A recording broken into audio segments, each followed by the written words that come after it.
ஓம் சக்தி. என் அன்பு தங்கமே, தர்மத்தின்படி தூய வாழ்க்கை நடத்துவதால் தான் இப்படி துயரங்களை சந்திக்கிறேன் என்று நினைக்காதே. நேர்மையாக வாழும்போது சில இன்னல்கள் வரத்தான் செய்யும். அதற்காக வழிநெறி தவறி வாழ்க்கையை நடத்துவது உன் அழிவை நீயே தேடிக் கொள்வதற்கு சமம். உன்னுள் இருக்கும் கவலைகளை பிறரிடம் சொல்லாதே.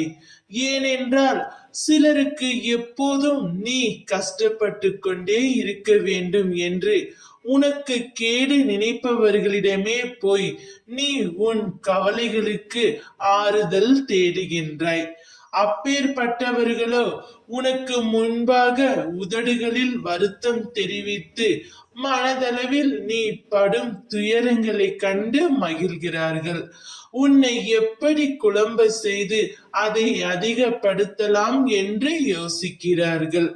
உன்மேல் உண்மையான அன்பும் அக்கறையும் கொண்டவர்கள் யார் என்பதை நீ முதலில் புரிந்து கொள் தங்கமே.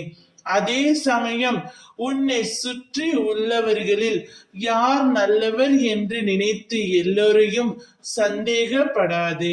அன்பை புரிந்து கொள்ளும் நேரம் சூழ்நிலை நிச்சயம் வரும். எதற்காகவும் விரக்தி அடையாதே.